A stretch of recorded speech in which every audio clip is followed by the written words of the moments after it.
much longer we can take that. When I watched that, who could take that? At some point, we're going to lose our patience. Hello, everybody. Hello, sir. How are you? Nice to see you. You good? You good? Yes. Are you all set? Yep. We're flying over right now.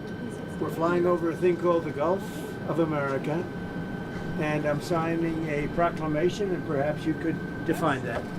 This is a proclamation declaring today, February 9th, 2025, as the first ever Gulf of America Day.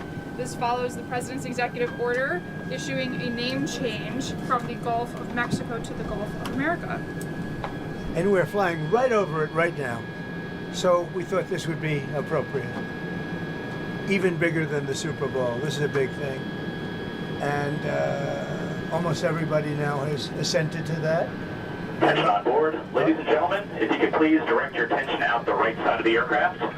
Air Force One is currently in international waters, for the first time in history, flying over the recently renamed Gulf of America. Please enjoy the flight, and we are now about to head westbound to Super Bowl 59. Wow, he did that well. That's a good. Isn't that nice? What about make America great again, right? That's what we care about. Okay, here we go.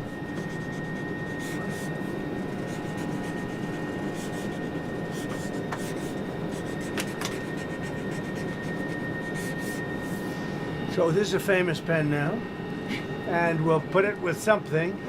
I'll ask you to do whatever you think we should do with it, Mr. Secretary. Do you want to talk about, Doug, Secretary of the Interior, and also working with Chris Wright on extracting vast amounts of oil and gas and making our country rich? Would you like to say something, Doug? Well, with the Gulf of America, this is a historic day. We want to thank President Trump. His executive order is what set this in motion. We signed a secretarial order as Secretary of Interior directing the U.S. Geologic Survey, who is responsible for the database, which is the Geographic Names Informational System. And so just prior to this signing, if you will, the button was pushed. It became official with this proclamation to call today Gulf of America Day. But now it's going out. As we're sitting here right now, our team is calling all the map providers, so Google Maps, Apple Maps, all the map people. That change will take effect this afternoon to Gulf of America. So again, fantastic. Thank you, President Trump, for setting this all in motion with your executive order. It's an exciting, fun day, and great to do this as we're flying over the Gulf of America. We thought it would be very appropriate. Catherine, thank you very much for being here. So happy a very important part of his life. And who knows what would have happened to it without you. It might not have been good. Here you go. Okay. Have you talked to Mexico about this today? Actually, interestingly, I've never spoken to him about it. It was our call. And I have not spoken to him about, I've spoken to him about many other things, but I haven't really talked to him about this. They have never brought it up. I'm a little surprised at that, but they've never brought it up. Sir, can you tell us about your conversation with Vladimir Putin? I don't want to do that now. No, we're trying to end that war. It's a war that would have never happened if I were president. Would have never happened. But we're making progress, but I can't tell you. You suffered a couple of court losses, Mr. President, and J.D. Vance said judges aren't allowed to control the executive power. What's your take on that? Well, we're going to see what happens. We have a long way to go, and we're talking about fraud, waste, abuse, and when a president can't look for fraud and waste and abuse, we don't have a country anymore. So we're very disappointed with the judges that would make such a ruling, but we have a long way to go. We have to find all of the fraud that's going on. We have tremendous fraud, tremendous waste, and tremendous abuse, and theft, by the way. And the day you're not allowed to look for theft and fraud, etc., then we don't have much of a country. So no judge should frankly be allowed to make that kind of a decision. It's a disgrace. Mr. President, Gulf of America, Canada, Greenland, Gaza, all these are very muscular foreign policy. How does this align with America first?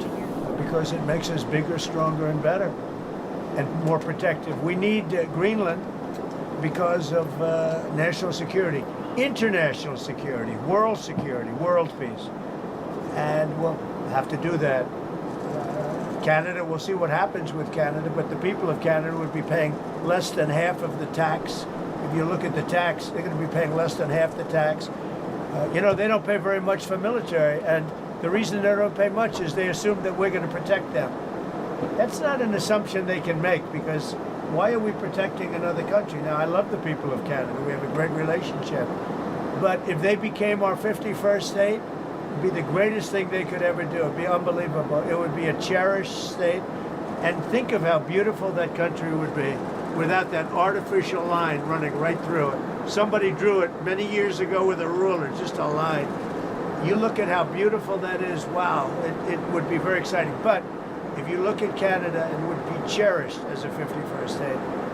They don't pay their share of military in NATO. They pay very little for military. They're not protected at all. And the reason is they think we're going to protect them. The other thing is we subsidize them to the tune of about $200 billion a year.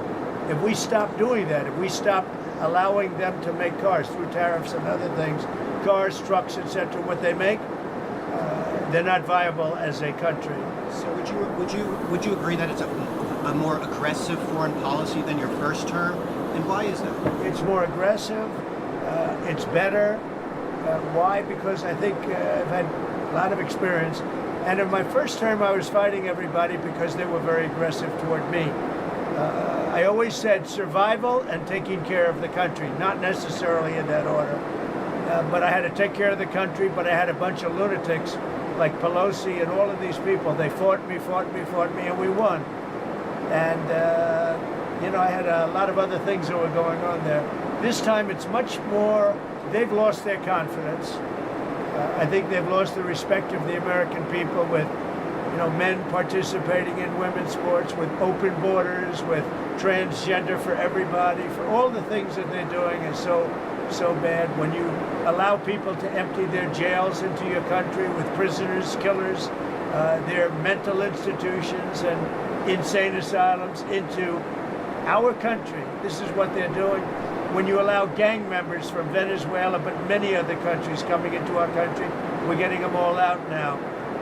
They've lost their credibility, but they've also lost their confidence. So I have more time to do what I want to do. So we're making our country larger. We're making our country stronger. And in the case of Canada, if this should happen, I don't know how they can do it without us, because without the U.S., Canada really doesn't have a country. They do almost all of their business with us. And if we say we want our cars to be made in Detroit, with a stroke of a pen, I can do that. And other things in addition to that would not allow Canada to be a viable country. Mr. President, you said you didn't want to honor first responders today, but you pardoned hundreds of people who assaulted first responders. Why did you do that? Who? You were going to meet with first responders today, but you pardoned people who assaulted first responders. I pardoned people that were assaulted themselves. They were assaulted by our government. I pardoned J6 people who were assaulted by our government. That's who assaulted, and they were treated unfairly. There's never been a group of people in this country, outside of maybe one instance that I can think of, but I won't get into it, that were treated more horribly than the people of J6. So, no, I didn't assault, they didn't assault. They were assaulted, and what I did was a great thing for humanity. They were treated very, very unfairly. There's never been an incident like it. Two foreign policy questions. On Putin again, you realize if you don't clarify that, everyone's going to assume you're talking to President Putin regularly. Are you? So is it? It makes sense. Well, I don't want to talk about it, and if we are talking, I don't want to tell you about the conversation. It's too early, but I do believe we're making progress. We want to stop the Ukraine-Russia war, and I want to stop it just because I hate to see all these young people being killed. The soldiers are being killed by the hundreds of thousands. So you're starting to put together a plan for like a peace formula or for some sort of resolution? We're talking to both sides. Okay. And then on Japan, are you okay with having a foreign country having a controlling interest in a U.S. steel company? Well, let's look at this. When I came here, they were going to buy it, and Biden was going to approve it. All of a sudden, Biden didn't because he heard I wasn't going to. I don't want U.S. Steel being owned by a foreign country. They can have not. They don't have a controlling. They have an investment. All they're going to have is an investment. Will it be a joint I don't mind an investment in a company, but especially U.S. Steel. U.S. Steel for 15 years was the greatest company in the world, the greatest #1 company in the world, and I'm not going to let another country buy it. We had a great meeting on that, but they are allowed to invest in it, and that's different. Mr. President, on tariffs, sir, you talked about reciprocal tariffs coming in this week. Can you tell us a little bit more about that? And are you announcing a plan for it this week, or will I'll be announcing. themselves kick in this week? I'll be announcing probably Tuesday or Wednesday at a news conference reciprocal tariffs, and very simply, it's if they charge us, we charge them. That's all. When is it going to affect, sir? Almost immediately, but I'll be announcing the details of it, highly detailed, and it'll be great for everybody, including the other countries. But if they are charging us 130% and we're charging them nothing, it's not going to stay that way. This is on every country? Every country will be reciprocal this way. Mr. President, can you confirm that It won't affect everybody because there's somewhere we have similar tariffs. But the ones that are taking advantage of the United States, we're going to have it's reciprocity, it's reciprocal. We're going to have a reciprocal tariff. But we'll have a news conference Tuesday or Wednesday. And just on the steel question, just so I understand you We'll also correctly. be announcing steel tariffs on Monday. On this tomorrow? Monday, yeah, tomorrow. What countries will those go on? Everybody, steel. Including Canada and Mexico? Yeah, Is that exempt? any steel coming into the United States is going to have a 25% tariff. What about aluminum, sir? Aluminum too. 10%? No, 25%. 25 for aluminum? 25 for both. And on steel, sir, are you ruling out then Nippon Steel having a 51% stake or higher? They won't have a majority stake? Nobody can have a majority stake for U.S. Steel. They can for other companies, but not for U.S. Steel. I think you agree with that, Doug. U.S. Steel was one of our great companies, and through a lot of stupidity and bad government and also bad management of the company, it lost that luster. But it's going to gain it back, and tariffs are going to help. Tariffs are going to make it very successful again. And I think it has good management now, too. Yeah. Sorry, may I ask one, please?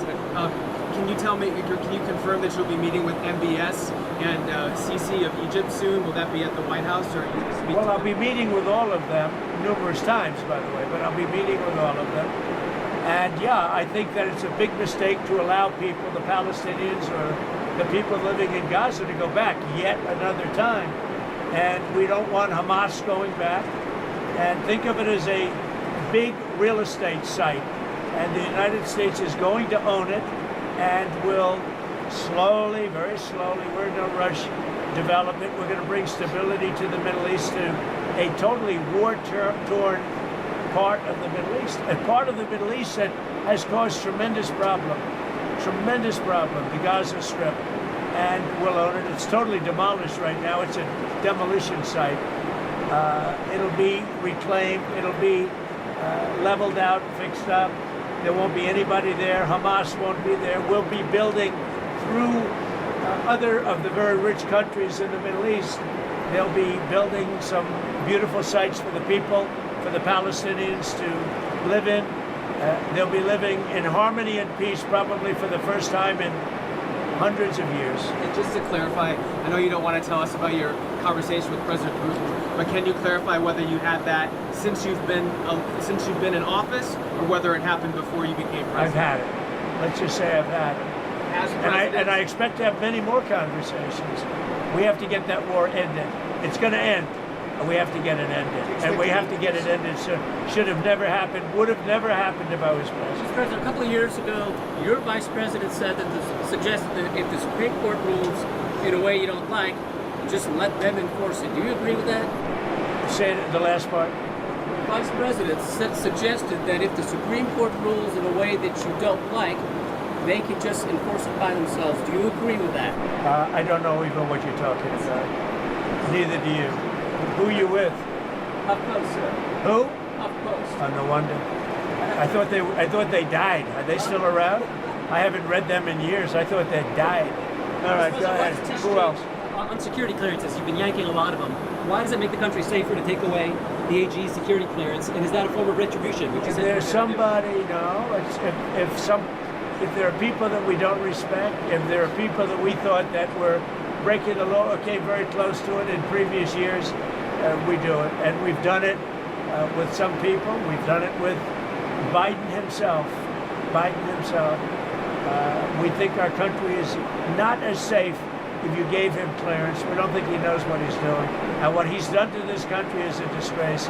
And what he's done in terms of allowing criminals, murderers, drug lords into our country, people from mental institutions into our country, he should be ashamed of himself. Is that a legally valid reason? On deportations, there's been some reporting that you've been upset that there haven't been more deportations. Can you clarify that? I think they're doing an incredible job. It's very tough. Deportations, finding murderers is not easy.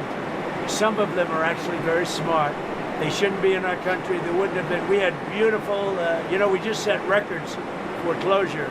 We have the strongest border we've had in many years, since my term. But even for many, many years, decades before that. They're doing an amazing job, I think. Tom Homan's doing an amazing job. Kristi Noem's doing an amazing job. But it's not easy finding murderers who know they're being looked for. But we're sending out thousands of people. We're getting rid of thousands of criminals from our country. So, do you expect to meet him in person anytime? Putin. Do you anticipate meeting with him in person? I imagine I would be meeting with Putin, yes, at the right time. I think at the right time, at the appropriate time. Mr. President, back on Gaza, the White House press secretary told us last week that you're committed to rebuilding Gaza. Steve Witkoff said that process would take 10 to 15 years. Does your commitment to rebuilding Gaza extend beyond your time in office? I'm committed to buying and owning Gaza. As far as us rebuilding it, we may give it to other states in the Middle East to build sections of it. Other people may do it through our auspices. But we're committed to owning it, taking it, and making sure that Hamas doesn't move back. There's nothing to move back into. The place is a demolition site. It'll be, the remainder will be demolished. Everything's demolished. I mean, you can't live in those buildings right now. They're very unsafe. But we'll make it into a very good site for future development by somebody. We'll let other countries develop parts of it. It'll be beautiful. People can come from all over the world and live there. But we're going to take care of the Palestinians. We're going to make sure they live beautifully and in harmony and in peace, and that they're not murdered. This has been the most dangerous site anywhere in the world to live in. Hamas has been a disaster. And by the way, I have to tell you that I watched the hostages come back today, and they look like Holocaust survivors. They were in horrible condition. They were emaciated. It looked like many years ago, the Holocaust survivors. And I don't know how much longer we can take that. When I watch that, I know we have a deal where we're supposed to they dribble in and keep dribbling in, but they are in really bad shape. They have been treated brutally, horribly. Even the ones that came out earlier, they were in a little bit better shape, but mentally they were treated so badly. Who could take that? At some point, we're going to lose our patience. When I see that scene that I saw today with people coming out of helicopters and airplanes that are emaciated, that look like they haven't had a meal in a month, no reason for that. And I don't know how much longer we can take it. Do you mean you want to recast the I don't know how long we can take it. When I watch people that were healthy people a reasonably short number of years ago, and you look at them today, they look like they've aged 25 years. They literally look like the old pictures of Holocaust survivors. The same thing. I mean, the same thing. And I don't know how long we're going to take that. Mr. President, have you gotten some advancement in your proposals for some of the Gulf or Arab nations to take some of the Palestinian people? And if not, what do you think the reason is for their hesitance? Is there some very honest reason that they've even told you privately or that you think why they're hesitant to take the Palestinian people? Why are they hesitant to take them? Because they never spoke to me. They spoke to other people, they didn't speak to me. When they speak to me, they're going to take them. Is it because they think that you would not allow them to return to Gaza? Is that part of it? They don't want to return to Gaza. If we could give them a home in a safer area, the only reason they're talking about returning to Gaza is they don't have an alternative. When they have an alternative, they don't want to return to Gaza. If they had a home that was safe, where you don't have Hamas threatening them, killing them, torturing them, they'd rather not return to Gaza. But right now, Gaza is the only alternative. As far as the other regions, the only reason they maybe don't act enthusiastic is they haven't talked to me. They talk to other people, but not to me. When they talk to me, they'll be enthusiastic. And then on spending, you found some maybe questionable expenditures, or Elon Musk has found them? Some questionable.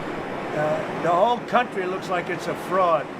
It's fraud, waste, abuse, but it's a tremendous fraud.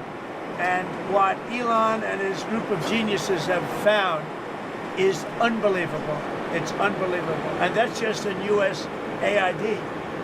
Soon we're going into education. You'll find the same thing but bigger. Soon we're going into the military, and you're going to find a lot of bad things happening there. You'll find it because our government has not functioned properly for many, many years, and we're going to make it function properly. We're even looking at treasuries. There could be a problem. You've been reading about that with treasuries. And that could be an interesting problem because it could be that a lot of those things don't count. In other words, that some of that stuff that we're finding is very fraudulent. Therefore, maybe we have less debt than we thought of. Think of that. So a lot of things are happening, but Elon's doing an excellent job. We started with 12 guys with high IQs, and now we have 100 guys with very high IQs. Do you think Congress has failed to do their oversight, or do you think your first administration, some of your cabinet agencies failed? I think everybody failed. I think everybody failed. He just put out why does Elon's financial disclosure remain secret? Because nobody's looking at that. We're looking at all the corruption that's taken place. I mean, his financial disclosure is largely the number of shares that he's got in very public companies, and that's not secret at all. If you read that, you'll see a lot. I mean, he talks about his whole thing. I read one where it really gave a very good history of him, but basically it's a number of shares times a certain stock price. So why is that not public? It is public. All you have to do is read it. So on USAID, sir, what is kind of like the message to countries that depend on humanitarian aid distributed through USAID? What is your message to those countries, sir? The ones that have been, the few that have been legitimate in terms of getting legitimate money, will probably put it through the State Department. It'll be handled by Marco Rubio, highly respected man, Secretary of State. There's no reason for USAID, when you look at the politicians that have been in there sucking the blood out of it, when you look at all of the fake deals, I mean, look, all you have to do is get a list of all of the things you can see by the heading. It's fake, it's fraudulent, it's probably kickbacks, where they send the money and then it gets kicked back to the person that sent it. So the ones that are good, and there are not many of them, but the ones that are good, and there are some, will probably have that be handled by Marco Rubio in the State Department. Will they take on some of the USAID workers? They could. They could, if they like. Mr. President, another Will it still be called USAID, Mr. President, or will it not? I don't know that it's going to exist. Why would you need it? The State Department can take care of it. Do you think the amount of spending on foreign aid will decrease also? Or just the number of employees? It should decrease, yeah. I hope it decreases. Yeah, by how much? When we have $36 trillion in debt, and we're taking care of countries that are very rich and sending aid to countries in some cases that are rich, in some cases they're not rich. But no, it should very much decrease. Mr. President, another But it won't be the scams that you've seen. Another clip that NIH put out a memo on Friday night. It's going to cut $4 billion from the percentage that they pay to universities and public colleges and all those seats, not foreign countries. $4 billion. Is that okay to take off the top? Sure. It could be okay. I mean, you have to look at the universities. Some are legit. You could also say, why are we giving money to Harvard when it's got a $50 billion endowment? $50 billion. And yet they don't use that endowment to help their students. This is for research like biomedical research and whatnot. That's fine. Look, we want to take care of research. We want to do a lot of things. But when you look at the USAID and you look at all the things and all the scams that was with, I don't have to go through it now, but I'll get you a little list, and you'll see one after another. There were very few legitimate. It was the opposite. Usually you find something wrong, like 1 out of 100, but this is the opposite. Here, almost everything was wrong. You find very few that were good, but there were some that were good. That'll be handled by the State Department, I assume. That's not final yet, but I think the best would be Marco Rubio at the State Department. 1 or 2 more. Is the DoD spending too much on launch services? Is the Pentagon spending too much for launch services to space? I think space is going to be a very important element. You know, I'm the one that came up with Space Force. I'm very proud of it. Biden tried to get out of it, and he was really rebuked by the military. I think space is going to be one of the most important things we do. It's going to be all about space, especially defense. So space is very important. Mr. President, would you accept Palestinian refugees into the United States since you're looking to other countries to I'd have accept to them? look. I think it's a very far distance for them to travel, but I'd have to look at individual cases. But I do think that coming into the United States, we've taken a lot of people, but coming into the United States, it's a long way for them to travel. They're far away from their families and their friends and everything else. I think they'd be very happy staying in the general area with in a place that was safe, where they could be safe and lead a good life. They don't want to go back to Gaza. As I said, I've said it a lot. They only go back because they have no alternative. They don't want to go back to Gaza. So we'll see. We hope that we'll be helped by Egypt. We hope that we'll be helped by Jordan. We hope that we'll be helped by other countries. We hope that some of the, like Saudi Arabia and others, can spend some money on it. They have tremendous amounts of money. They'll spend some money on making people comfortable and safe. One question about the Super Bowl. You're going to the game. One of the big things that you've done so far in office is cracking down on DEI. I saw that the NFL commissioner said, I think this week, that they're happy with their diversity program. What's your take on that? Would you like to see any changes there? I don't know what the diversity program is. To be honest, I know Roger very well. I'd have to look at what he said he's happy with. He was happy also with the flag and a lot of other things that didn't work out too well. We'll have to see what he was happy with. But right now, that's, you know what the law is. The law is the law, and it changed, and it's been backed up by the U.S. Supreme Court. But we'll see. There are a lot of interesting things going on right now. I'll tell you what, there's a light over the United States. People are happy. They're more confident. The approval ratings for this country have gone through the sky.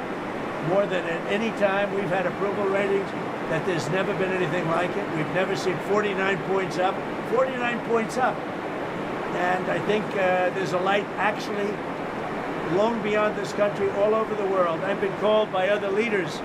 They said, sir, there's a light over our country right now. There's a light over the world. We got rid of a horrible and totally inept administration, an administration where the president wouldn't even go and do a Super Bowl interview. For 4 years, I mean, he didn't do a Super Bowl interview. I did. You'll see it in about 1 or 2 hours. What is your analysis of the football game? Your opinion, sir, on whether the referees have been throwing the games to the Chiefs all season? I don't believe that. No. What is your analysis of the game? What are you looking to watch for? Well, I think you're going to have a great game. It's 2 great teams. I don't know. Who knows who's going to win? You have great players, though. You have really superstars playing on both teams. So I think it's going to be a great game. Why do you want to be chairman of the Kennedy Center Board? Because I want to make sure it runs properly. We don't need woke at the Kennedy Center. We don't need, some of the shows were terrible. They're a disgrace that they were even put on. So I'll be there until such time as it gets to be running right. Have you seen any shows there? How do you know they're terrible? I didn't go. No, I got reports. It was so bad. I didn't want to go. There was nothing I wanted to see. Thank you very much, everybody. About Modi, sir? About Modi? You're going to Modi today? I look forward to it.